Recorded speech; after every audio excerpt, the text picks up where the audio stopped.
இப்படி தேர்தல் பிரச்சார நேரத்துல ராஜ் தாக்கரேங்கிறவரு பிரச்சாரத்துல மேடையில பொது மேடையில தமிழ்நாட்டுல இருந்து ஒரு ரசமலாய் வந்திருக்குதுன்னு நம்மளுடைய அண்ணன் அண்ணாமலை அவர்களை பத்தி சொன்னாங்க. ஐயா, இன்னைக்கு உங்களுக்கு தெரிஞ்சிருக்குன்னு நினைக்கிறேன். ரசமலாயோ இல்ல குலாப் ஜாமுனோ எதுவா இருந்தாலும் அது மும்பையிலயும் ஃபேமஸ் அப்படிங்கறது உங்களுக்கு தெரிஞ்சிருக்கும்னு இன்னைக்கு நான் நினைக்கிறேன். இன்னும் தெரியல அப்படின்னா கொஞ்சம் கஷ்டம் தான். உங்களுடைய வயிற்றுச்சல் இப்ப எப்படி இருக்குன்றது எனக்கு நல்லா புரியுது. இங்க இருக்கக்கூடிய இந்தியா முழுவதும் இருக்கக்கூடிய பாரதிய ஜனதா கட்சிக்காரங்களுக்கும் அது நல்லா தெரியுது. இருந்தாலும் எங்கயா சகோதர சகோதரிகளுக்கும் என்னுடைய அன்பார்ந்த வணக்கம். இன்னைக்கு பாரதிய ஜனதா கட்சிக்கு மீண்டும் ஒரு அமோக வெற்றி பெற்றுக் கொடுத்திருக்குது நம்மளுடைய மும்பை மாநகராட்சி தேர்தல். கேரளாவை தொடர்ந்து, கேரளா திருவனந்தபுரத்தை தொடர்ந்து அடுத்து ஒரு முக்கியமான ஒரு மாநகரத்தை நம்ம கையில எடுத்திருக்கிறோம்.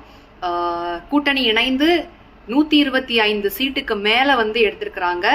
பாரதிய ஜனதா கட்சி மட்டும் தனித்து 85 சீட்டுக்கு மேல எடுத்திருக்கிறாங்க. அந்த அளவிற்கு அமோகமான ஒரு வரவேற்பையும் ஒரு வாய்ப்பையும் மும்பை மக்கள் பாரதிய ஜனதா கட்சியுடைய கூட்டணிக்கு கொடுத்திருக்காங்கன்றது ரொம்ப பெருமையா நம்ம ரொம்ப சந்தோஷப்பட வேண்டிய ஒரு விஷயம்.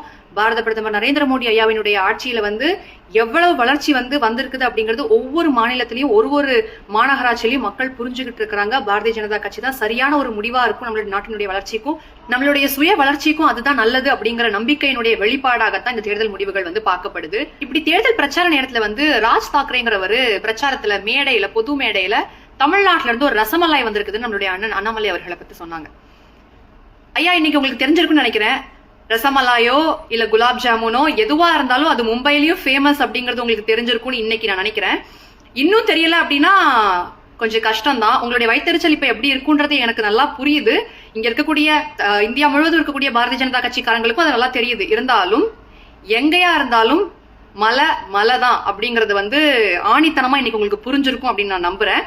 இன்னொன்னு, பாரதிய ஜனதா கட்சியை பொறுத்த வரைக்கும் மக்கள் முழுமையாக பாரத பிரதமர் நரேந்திர மோடி அவர்களையும் பாரதிய ஜனதா கட்சியினுடைய கொள்கைகளையும் வளர்ச்சி திட்டங்களையும் நம்புறாங்க. அந்த நம்பிக்கையின் வெளிப்பாடு தான் ஒவ்வொரு மாநகராட்சியையும் பாரதிய ஜனதா கட்சி தன்வசப்படுத்திக்கிட்டு இருக்குது.